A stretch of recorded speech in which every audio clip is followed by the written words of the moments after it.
एक समय की बात है। बहारपुर नामक गांव में बलवंत नाम का गरीब किसान रहता था। उसके घर में उसकी पत्नी प्रभा और एक 16 साल की लड़की एक साथ रहते थे। बलवंत को सिर्फ खेती करने आती थी। उसके अलावा उसने कोई और काम नहीं सीखा था। सही समय पर बारिश ना होने की वजह से उसके खेत में फसल ही नहीं होते थे, जिसके कारण परिवार चलाना बहुत कठिन हो रहा था। सुनिए जी, आज तो घर में बिल्कुल भी कुछ राशन नहीं है। मुझे तो कुछ समझ नहीं आ रहा कि अब मैं क्या करूं। अरे प्रभा, तुम चिंता मत करो, मैं कुछ करता हूँ। बस इतना कह के बलवंत घर से चला जाता है। रास्ते में हे राम, ये कैसा समय आ गया है। मेरे घर में राशन का एक दाना तक नहीं है। किसी तरह मैं और प्रभा भूखे पेट रह लेंगे, लेकिन मेरी बेटी का क्या। मैंने तो केवल खेत में मेहनत करना सीखा है, लेकिन उसमें भी बारिश सही समय पर न होने की वजह से खेत में फसल नहीं हुई। अब मेरे पास जमींदार से उधारी पैसे लेने के अलावा कोई दूसरा रास्ता नहीं है। बलवंत अपने गांव के जमींदार के पास जाता है। जमींदार हजारी लाल बहुत शातिर और चालाक किस्म का इंसान है, जो हमेशा हर किसी को बेईमानी से लूटने के बारे में सोचता रहता है। अरे आवा आवा बलवंत भैया, और बताओ कैसे आना हुआ है। क्या बताऊं जमींदार जी, बहुत खराब समय से गुजर रहा हूं। देखिए ना, अब की बार बारिश समय से ना होने पर खेत की सारी फसलें बर्बाद हो चुकी हैं। घर में अनाज का एक दाना भी नहीं है, इसलिए आपसे कुछ पैसे उधार लेने आया हूं। अरे हाँ हाँ भैया, बोलो कितने रुपए चाहिए आपको। ऐसे समय में हम नहीं मदद करेंगे तो और कौन करेगा। बोलो बोलो, कितने दे दो। आपका बहुत बहुत धन्यवाद जमींदार जी, लेकिन मैं ज्यादा पैसा उधार नहीं लेना चाहता, इसलिए आप ऐसा करें कि 2000 रुपए दे दीजिए। अरे भैया, ये कैसन बात कर रहे हो। भला 10-5 हजार रुपया तो लो, क्या पता आगे चल के कब बरसात हो जाए और कब समय बदले। जमींदार मन में सोचने लगता है। अरे ससुरा, तुम लोग इतना कम कम पैसा लोगे तो मैं कैसे कमाऊंगा। ज्यादा लोगे तभी है ना, हमें ज्यादा ब्याज मिलेगा। आखिर अब मैं क्या करूं। वैसे जमींदार साहब कह तो ठीक ही रहे हैं, पता नहीं कब भगवान की हम जैसों गरीबों पर दया होगी। एक काम करता हूं, 10,000 ले लेता हूं। जमींदार साहब, 10,000 पे कितना तक ब्याज लेंगे? अब देखो बलवंत भैया, 10,000 के 10% प्रति महीना। लेकिन आप तो अपने ही आदमी हैं, आपस में क्या धंधा करें। चलो आप 8% दे देना। हे भगवान, 8% प्रति महीना तो हमारे लिए बहुत ही ज्यादा ब्याज है। ले तो लेंगे, लेकिन चुकाएंगे कैसे। अगर नहीं लूंगा तो बेटी चिंकी भूखी ही रहेगी। चलो ले ही लेता हूँ, अगर भगवान की यही मर्जी है तो यही सही। अरे बलवंत भैया, क्या हुआ, क्या सोच रहे हैं। ब्याज के बारे में तो नहीं सोच रहे हैं। हाँ जमींदार साहब, इतना ब्याज कैसे। अरे कौन हो, चिंता की बात नहीं है।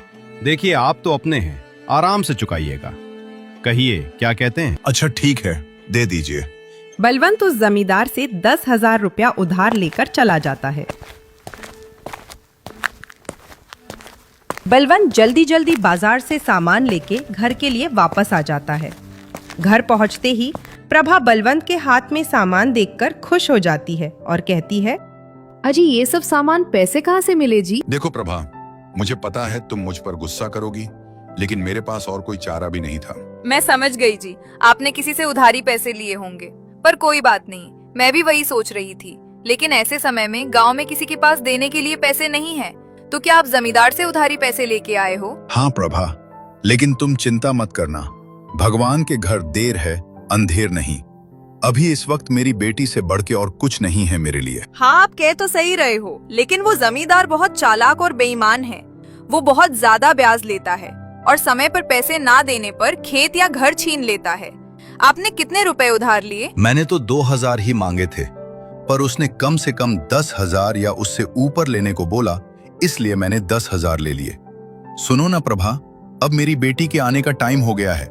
मैंने ये सब कुछ सामान उसी के लिए लाया है, जाओ उसके लिए कुछ अच्छा सा बना दो। आजी, आज तो मेरी बेटी खुश हो जाएगी। इतना कह के प्रभा रसोई में चली जाती है। प्रभा ने बहुत ही स्वादिष्ट खाना बनाई। खाने की खुशबू पूरे घर में महक रही थी। वाह प्रभा, आज तुम मेरी बेटी की मनपसंद खीर बना रही हो। दोपहर में चिंकी घर आ जाती है, अपना पसंदीदा खाना देखकर वो बहुत ही खुश हो जाएगी। दोनों लोग इतना बतिया ही रहे थे, तब तक उसकी बेटी चिंकी आ जाती है। बड़े दिनों बाद बलवंत के परिवार में आज सभी के चेहरे पर खुशी थी। माँ, बहुत तेज भूख लगी है, कुछ खाने को दे। खाना खाने के बाद चिंकी अपनी माँ से कहती है, माँ, खाना तो बहुत बहुत ज्यादा स्वादिष्ट था। आज तो सच में माँ, मजा आ गया। अच्छा पापा, मेरी सहेली ने आज मुझे बुलाया है। कह रही थी कि आज वह मुझे अपने पापा से मिलवाने वाली है, इसलिए मैं वहाँ जा रही हूँ। 1-2 घंटे में वापस आ जाऊंगी। ठीक है बेटी चिंकी, जाओ, लेकिन संभल के जाना और संभल के आना, ठीक है? हाँ पापा, आप फिक्र मत करो, मैं अच्छे से जाऊंगी और अच्छे से आऊंगी। इतना कह के चिंकी घर से निकल जाती है। भगवान, मैं जानती हूँ कि हमारे खेत में थोड़ा भी फसल नहीं हुआ है और मेरे पिताजी सिर्फ मेरे लिए पैसों का इंतजाम किए हैं। भगवान जी, कृपया कुछ ऐसा कीजिए कि मैं अपने माता पिता की चिंता दूर कर सकूं। चिंकी भगवान से प्रार्थना करती हुई अपनी सहेली के घर पर पहुंच जाती है। दरवाजे पर उसकी सहेली रोमा उसका इंतजार कर रही थी। अरे चिंकी, तू आ गई? आजा, अंदर आजा। चल, मेरे पिताजी तुझसे मिलने के लिए कब से तेरा इंतजार कर रहे हैं। रोमा, पर तेरे पिताजी मुझसे क्यों मिलना चाहते हैं? वो तू पिताजी से ही पूछ लेना। रोमा का घर काफी बड़ा और सुंदर था। उसके घर में उसके माता और पिताजी रहते थे। रोमा अपने पिताजी से अपनी सहेली चिंकी के बारे में बताती है कि उसके पिताजी बहुत कड़ी मेहनत करते हैं, खेत में घंटों काम करते हैं, लेकिन पैसे की वजह से परिवार में बहुत टेंशन है। आओ बेटी चिंकी, और बताओ कैसी हो? नमस्ते अंकल जी। नमस्ते आंटी जी। मैं ठीक हूँ, आप सभी कैसे हैं? खुश रहो बेटी, हम सब भी बहुत अच्छे हैं। मनोज चिंकी से 50 मिनट ऐसे ही उसके और उसके माता पिताजी के बारे में बातें करते हैं। और फिर बेटी चिंकी, तुम तो बहुत स्मार्ट लड़की निकली। बेटी, कल से तुम दोपहर में स्कूल से आके खाना खा के यहाँ चली आना। जी अंकल जी, अब मैं घर जाऊँ।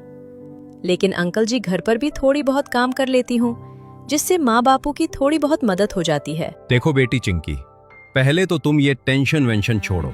हाँ, एक काम करना, नहीं रहने दो। कल मैं खुद ही तुम्हारे घर आऊंगा, तुम्हारे घर, तुम्हारे पिताजी से भी मिल लूंगा और तुमसे भी। ठीक है अंकल जी, ठीक है।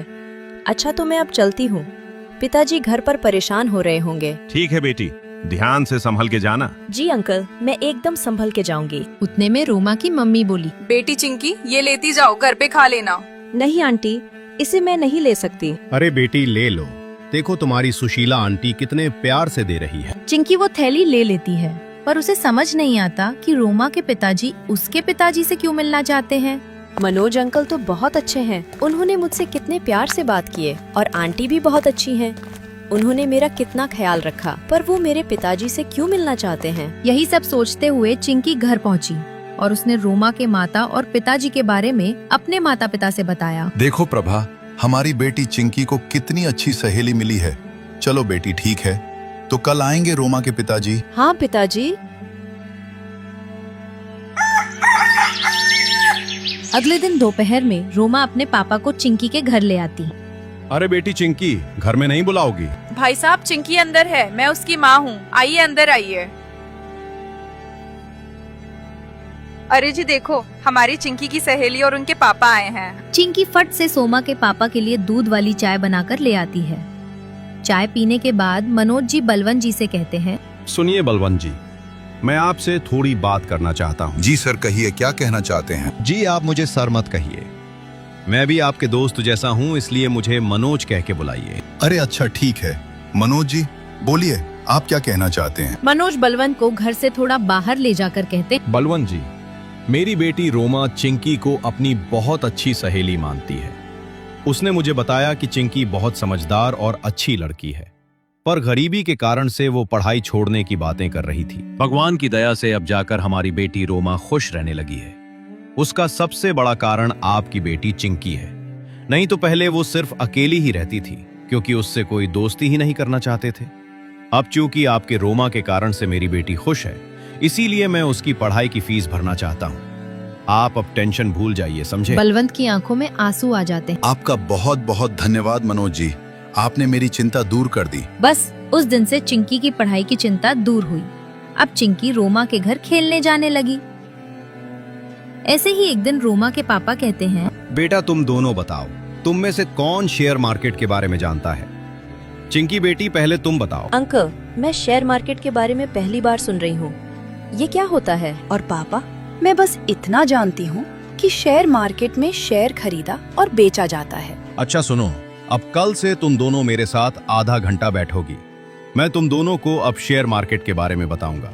शेयर मार्केट के बारे में चिंकी को जरा भी समझ में नहीं आ रहा था, लेकिन उसको जानने की बहुत इच्छा थी। तो उसने रोमा के फोन पर गूगल सर्च किया, तो जो उसने देखा वो देख के चौंक गई।